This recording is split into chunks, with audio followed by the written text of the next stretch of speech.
Salah satu prinsip yang ia pegang untuk memperoleh sesuatu harus dengan pengorbanan dan ikhtiar. Itulah sebabnya kendati sudah menyandang pangkat bintang 4, Wiranto tidak mau begitu saja menerima brevet komando. Wajar bila saat menerima undangan untuk menjadi warga kehormatan Kopassus, orang nomor 1 di Angkatan Darat ini justru meminta untuk mengikuti salah satu bagian tahapan latihan prajurit Kopassus HTF atau How to Find the Best Fighter. Semula banyak yang pesimis, mengingat tahapan ini biasa dilakukan bagi calon-calon prajurit Kopassus yang notabene berusia muda. Namun berkat stamina yang prima dan didukung tekad baja, pria kelahiran Jogja 51 tahun lalu ini berhasil melewati HTF dengan sukses. Mantan ajudan presiden ini sejak dipercaya menjadi Pangdam Jaya 4 tahun lalu, banyak yang menduga bakal menjadi pucuk pimpinan ABRI. Dugaan ini tidak salah, sejak 16 Februari lalu ia dipercaya menjadi Panglima ABRI. Wiranto adalah lulusan AMN tahun 1968. Ayah 3 anak ini mengawali karirnya sebagai Danton di Yonif 713 di Manado hingga menjadi Danyon. Lepas dari Manado, Wiranto pindah ke Bandung di Pusat Kesenjataan Infanteri hingga tahun 1983. Setelah 2 tahun menjadi Kasbrik 9 Kostrad, Wiranto menjadi Wakil Asisten Operasi Kas Kostrad sejak tahun 1987. 2 tahun kemudian ia dipercaya sebagai Ajudan Presiden hingga tahun 1993. Lepas dari Ajudan Presiden, Wiranto menjadi Kasdam Jaya lalu dipromosikan sebagai Pangdam Jaya.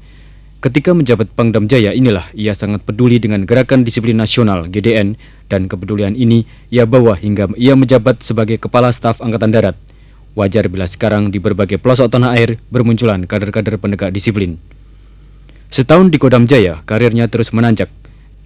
Karena setelah itu ia dipercaya sebagai Pangkostrat. Di jabatan inilah Wiranto sebagai Direktur Latihan Latkap ketiga ABRI di Kepulauan Natuna dinilai berhasil. Pada Latkap ini melibatkan tidak kurang 19.000 pasukan ABRI, 27 kapal perang TNI AL, dan 40 pesawat tempur TNI AU.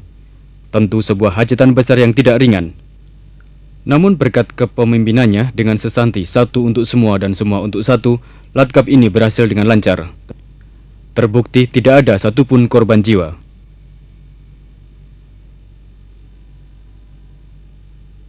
Wajar bila saat hari jadi ABRI ke-51, ia dianugerahi Bintang Dharma dari Presiden. Namun keberhasilan ini tetap ia tanggapi dengan rendah hati, karena ia sadar keberhasilan ini berkat kerjasama dengan para Kepala Staf Angkatan dan Polri yang telah mengirimkan perwira-perwira terbaiknya. Jenderal Wiranto di tengah kesibukannya sebagai pucuk pimpinan ABRI masih meluangkan waktu untuk membina olahraga, karena dia masih menjabat Ketua Umum PB Gapsi dan Forgi. Prestasi lainnya adalah kesuksesannya ketika memimpin sidang-sidang Panitia Ad Hoc 2 di BP MPR dan sidang-sidang Komisi B di Sidang Umum MPR RI yang membahas dan menetapkan TAP MPR non-GBHN. Termasuk TAP MPR tentang pemberian tugas dan wewenang khusus kepada Presiden untuk mengamankan dan mensukseskan pembangunan nasional. Dan terhitung sejak hari Senin tanggal 16 Maret ini, tugas baru pun sudah menanti.